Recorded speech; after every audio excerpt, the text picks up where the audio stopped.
This is Sparta! Okay, so I decided not to do an unboxing because I think every man and his dog's going to do an unboxing, and let's face it, how much fun is it to watch something coming out of a box? But here's the DD2 sitting on my R-Seat N1. As you can see, R-Seat N1 with next level motion sim in underneath, computer down the side there, and Huskenbell Sprints pedals and VR. Also got a DSD button box, and I couldn't find anywhere at the moment to put the emergency stop button and the power button for the DD2, so I just stuck it where I had a tablet, and then I moved the tablet to a tablet holder down a bit lower, which is actually cool because I can sort of look out of the nose piece of the VR and just check things like IR pit crew. So Fanatec Formula limited edition wheel, and I've got a Club Sport wheel as well. So far with the DD2, it was really easy to mount, just 3 bolts.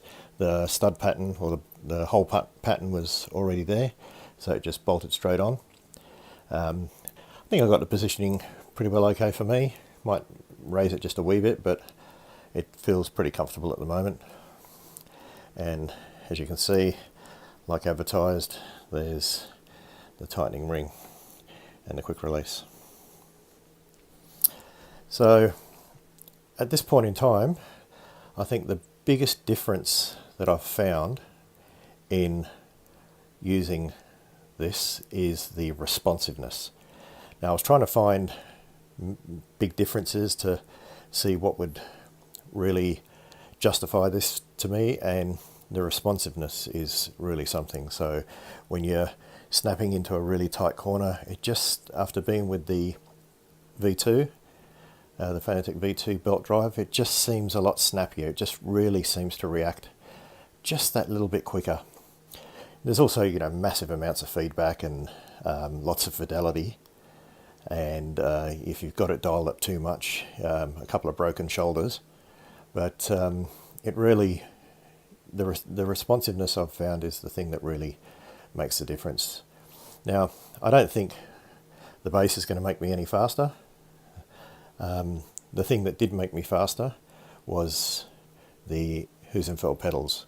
So if you're really looking for, I guess, something to give you a much better feel of your braking and your acceleration, then definitely go for a decent set of pedals. I think that's a must. But what it does do is it does give me a lot more immersion, because you can feel literally every little nuance coming from the track, and that's the thing that where it really shines. Obviously, it's going to take a while to play with and get set up correctly.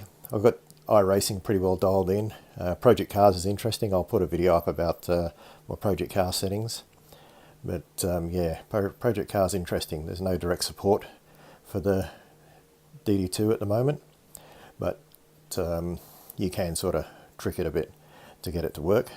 rFactor 2 have got there was a plugin, an update, sorry, for rFactor 2, and that now supports the DD2 wheel, and that feels just unbelievable. But I'm going to have to work on that one because that was broken shoulder area, so I need to play around. But you've got plenty of adjustments, and there's plenty of things you can do.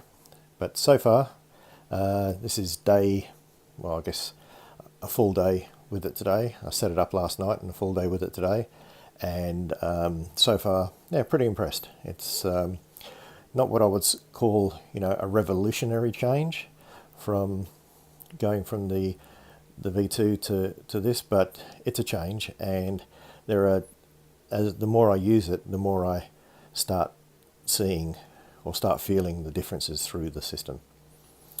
Okay, I will be back later.